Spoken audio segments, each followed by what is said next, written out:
Halo teman-teman, perkenalkan saya Ibu Pratama Putra Jatmika. Di sini saya akan mempresentasikan materi tentang pendidikan kewarganegaraan. Nah, dalam pembahasan materi kali ini kita akan membahas beberapa hal. Yang pertama yaitu hakikat PKN. Yang kedua latar belakang PKN. Yang ketiga visi dan misi PKN. Dan yang terakhir ruang lingkup PKN. Yang pertama hakikat PKN. Hakikat PKN atau pendidikan kewarganegaraan merupakan sarana pembelajaran yang bersumber dari nilai-nilai Pancasila sebagai kepribadian bangsa.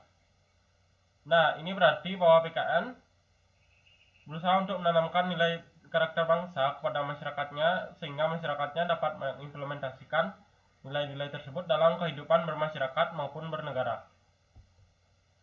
Kemudian selanjutnya latar belakang PKN. Latar belakang PKN terdiri dari tiga, yaitu secara etimologis atau secara segi bahasa. PKN berasal dari kata pendidikan dan kewarganegaraan. Pendidikan berarti usaha secara sadar untuk melakukan peningkatan terhadap kompetensi atau kemampuan yang dimiliki. Kemudian kewarganegaraan adalah segala sesuatu yang berhubungan dengan negara, hukum, dan politik. Kemudian latar belakang secara yuridis atau peraturan. PKN tercantum pada Undang-Undang Dasar 1945, tepatnya pada batang tubuh dan peraturan yang dibuat pemerintah dan MPR. Contoh peraturan ini yaitu ketetapan MPR dan peraturan pemerintah daerah. Kemudian latar belakang secara terminologis atau budaya, berlandaskan demokrasi politik.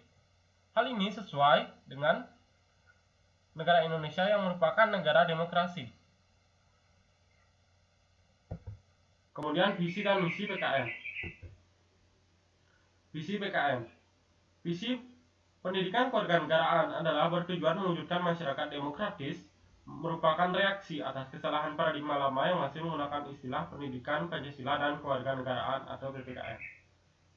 Nah, ini berarti PKN berusaha menanamkan nilai karakter bangsa pada masyarakatnya seperti nasionalisme, persatuan dan kesatuan, gotong royong, tenggang rasa, toleransi, dan lain sebagainya.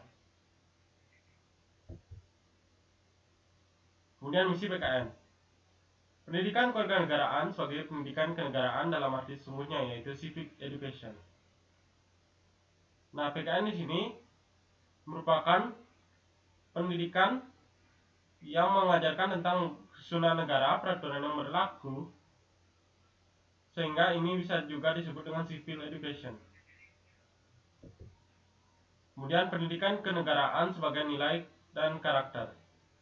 Pendidikan kewarganegaraan sebagai pendidikan nilai dan karakter yaitu pendidikan kewarganegaraan di mana pada pendidikan kewarganegaraan ditanamkan nilai-nilai dan karakter bangsa sejak dini. Kemudian pendidikan kewarganegaraan sebagai pendidikan bela negara. Melalui pendidikan kewarganegaraan kita mengetahui bagaimana kita harus menjaga negara Indonesia ini. Nah, mulai sejak dini kita sudah ditanamkan sikap cinta tanah air dan nasionalisme, sehingga melalui pendidikan kewarganegaraan ini kita dapat menumbuhkan sikap bela negara. Kemudian pendidikan kewarganegaraan sebagai pendidikan demokrasi. Sesuai dengan bentuk negara Indonesia yang berbentuk negara demokrasi, maka melalui pendidikan kewarganegaraan kita diajarkan untuk berdemokrasi sejak dini. Salah satunya adalah dengan berani mengemukakan pendapat. Kemudian ruang lingkup PKN. Ruang lingkup PKN. Yang pertama adalah persatuan dan kesatuan. Yang kedua konstitusi negara. Yang ketiga Pancasila. Kemudian kekuasaan politik, hak asasi manusia, globalisasi. PKN merupakan kebutuhan warga negara. Hal ini karena melalui PKN kita diajarkan nilai-nilai karakter bangsa, peraturan-peraturan, hak dan kewajiban konstitusi negara, sehingga ini merupakan kebutuhan warga negara. Dan yang terakhir norma, hukum, dan peraturan.